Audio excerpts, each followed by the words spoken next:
안녕하세요. 역사 칼럼니스트 권경률입니다. 예전에는 역사 이야기가 주로 임금님 위주였습니다. 상대적으로 왕비는 조연이나 엑스트라 취급을 받았죠. 그런데 요즘 들어 왕비가 스포트라이트를 받고 사극에서도 임금보다 왕비의 비중이 큰 드라마가 많아졌습니다.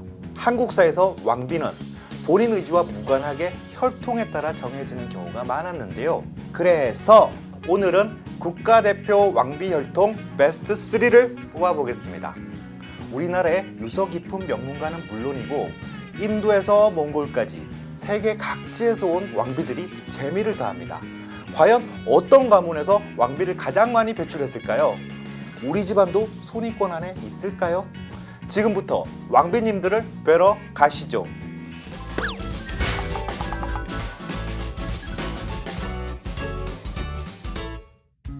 3위는 조선시대에 왕비를 4명씩 배출한 청주환씨, 파평윤씨, 여흥민씨가 공동으로 차지했습니다. 조선시대의 왕비나 세자비는 간택으로 뽑았습니다. 간택을 할 때는 먼저 결혼 정년기에 있는 처녀들을 대상으로 혼인을 금지하고 양반가로부터 단자를 받아서 3번에 걸쳐 심사하는 절차를 밟았죠. 보통 초간택은 30명 내외, 재간택은 5명에서 7명을 살펴봤고 최종 관문인 3간택은 3명으로 좁혀서 국왕대회가 직접 골랐습니다. 마지막으로 뽑힌 처녀는 별궁으로 들어가 궁궐의 법도를 익혀야 했는데요. 50일 남짓 교육을 받은 다음에 길이를 택해 가래를 올렸습니다. 왕비가 되려면 용모, 덕성뿐만 아니라 명문가 출신이어야 했지만 당대에 잘나가는 집안은 오히려 피했습니다. 권력이나 재물이 없어야 외척이 왕권을 위협할 수 없으니까요. 그렇다면 청주환씨, 파평윤씨, 여흥민씨 가문에서 왕비가 4명씩이나 배출된 비결은 무엇일까요? 청주환씨는 예종비 장순왕후와 안순왕후, 성종비 공해왕후, 인조비 인열왕후가 나왔는데요. 훈구파 실세 한명회의 2딸 장순왕후와 공해왕후가 눈에 띕니다. 또 남편을 일찍 잃는 바람에 추존 왕비에 만족해야 했지만 성종의 어머니 인수대비도 청주한씨였습니다. 파평윤씨 출신 왕비에는 세조비 정의왕후, 성종비 정현왕후, 중종비 장경왕후와 문정왕후가 있습니다. 파평윤씨의 경우는 아무래도 조선 최초로 수렴청정을 한 정의왕후의 후광이 컸는데요. 이들의 권력은 문정왕후가 치맛바람을 일으키며 극에 달했습니다. 마지막으로 여흥민씨 가문에서는 태종비 원경왕후, 숙종비 인현왕후, 고종비 명성왕후, 순종비 순명왕후를 배출했는데요. 노론을 대표하는 명문가 여흥민씨 가문은 조선 후기에 노론이 장기 집권하면서 왕비 혈통으로 떠올랐고 그 끝자락인 명성황후에 이르러 세도가 하늘을 찔렀습니다. 결국 세 가문이 조선시대에 왕비를 많이 배출한 데는 훈구파, 수렴청정, 노론 등 정치 논리가 작용했다는 것을 알 수 있습니다. 왕비 자리도 임금 못지않게 권력 향배에 민감할 수밖에 없는 이유죠. 국가대표 왕비 혈통 2위는 신라의 왕비 혈통 진골정통과 대원신통입니다. 필사본 화랑색에 따르면 신라에는 왕족과 혼인하는 귀족 여성 계보가 둘 있었는데 이를 인통이라고 불렀습니다.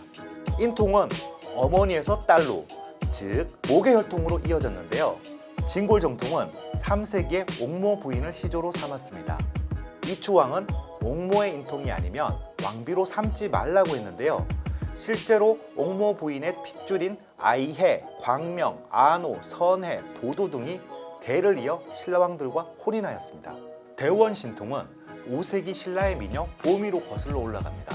이 모계 혈통은 미모와 교태로 기품조 노릇을 하다가 법흥왕의 후궁 옥진공주에 이르러 지위가 높아집니다. 옥진의 딸 사도는 진흥왕비가 되어 왕비족으로 올라섰고 손녀 미실은 진흥왕, 진지왕, 진평왕 등의 총애를 받으며 30년 동안 나란 일을 틀어지고 일족이 크게 번성했습니다. 굴러온 돌 대원신통이 왕족들의 마음을 사로잡자 박힌 돌 진골정통도 대대적인 반격에 나섰습니다. 법흥왕비 보도 부인의 딸이자 진흥왕의 어머니 지소태후를 진골정통의 구심점으로 삼고 혼인 경쟁에 들어간 것입니다. 진흥왕과 진지왕은 대원신통의 여인들을 왕비로 들였으나 진평왕은 어머니 만호태후, 아내 마야 부인, 딸 선덕 여왕이 모두 진골 정통이었고 이는 지소태후의 안배 덕분이었죠. 하지만 혼인 경쟁이 과열되면서 문제점도 나타났습니다. 이 경쟁에서 이기려면 자식을 많이 얻어야 했는데요. 이 때문에 왕족들 사이에 근친혼이 더욱 심해졌고 진골 귀족, 화랑들과 바람 피우는 일도 적지 않았습니다.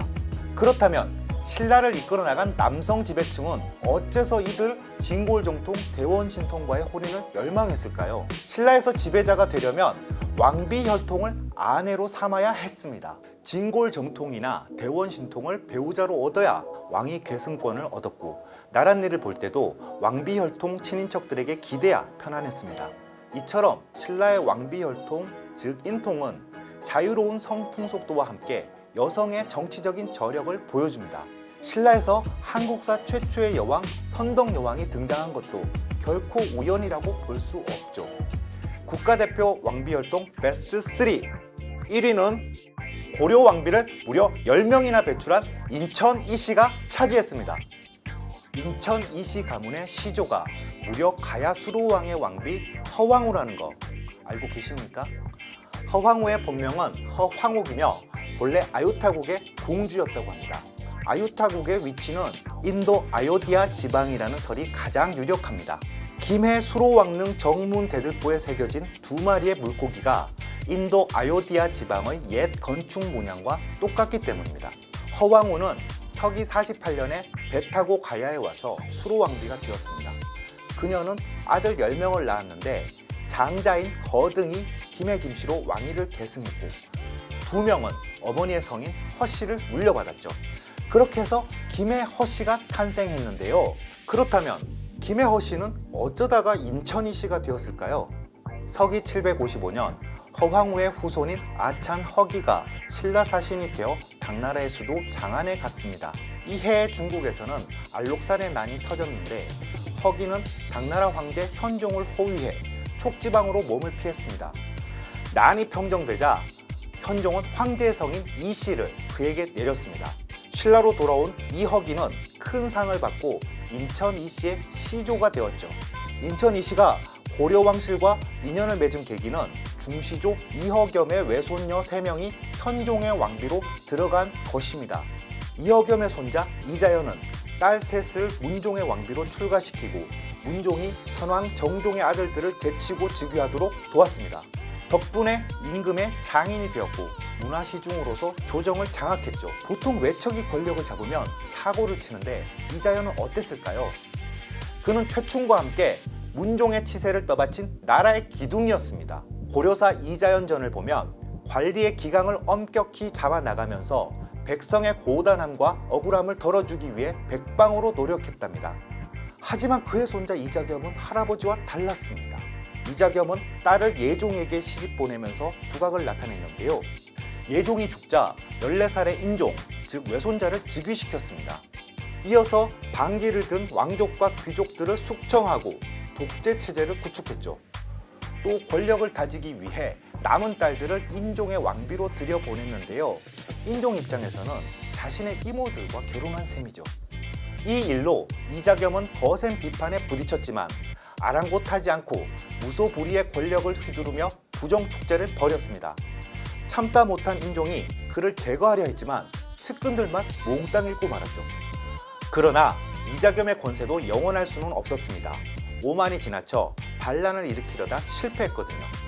오늘날의 전남 영광 덕성포로 유배를 떠난 이자겸은 거기서 바닷바람에 말린 생선을 맛보고 감탄했습니다. 그 생선에다 나는 결코 굽히지 않는다는 뜻을 담아 굴비라는 이름을 붙였죠. 이것이 굴비의 유래입니다. 하지만 그는 몇 달 지나지 않아 그곳에서 죽음을 맞습니다. 비록 최후는 허망했지만 허황우표 인천이씨 왕비 스토리에 드라마틱한 마침표를 찍었죠. 그래서 국가대표 왕비혈통 베스트 3 1위로 뽑았습니다.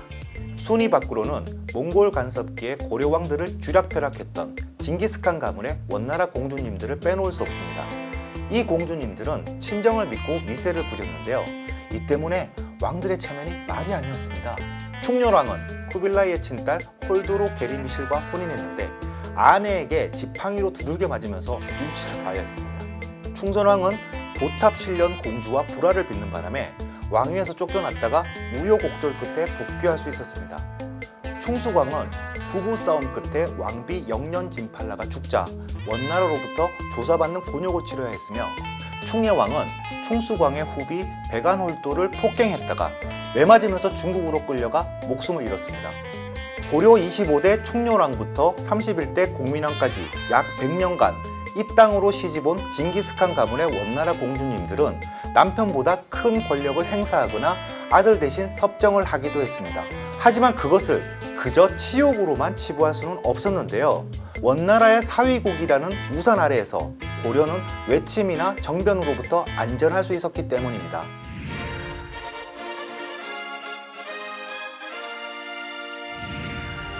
시시콜콜 한국사 어워즈, 왕비 배출 전문 가문, 인도 출신 인천희 씨. 위 가문은 인도에서 건너온 수로왕비 허황후의 전통을 이어받아 고려시대에 무려 10명의 왕비를 배출함으로써 한국 문화의 다양성과 왕비 혈통의 존엄성을 드러냈기에 품격 있게 이 상장을 수여합니다. 권경률의 시시콜콜 한국사 어워즈 제작진 일동 축하드립니다. 지금까지 국가대표 왕비 혈통 베스트 3를 만나봤는데요. 재미있으셨나요? 가화만사성이라는 말이 있습니다. 가정이 화목하면 만사가 이루어진다는 뜻이죠. 꼭 국가대표 왕비 혈통이 아니더라도 집집마다 왕비님들 잘 모시고 만사 형통하시기 바랍니다. 권경률의 시시콜콜 한국사 어워즈, 오늘은 여기서 마칩니다. 우리 함께 역사요.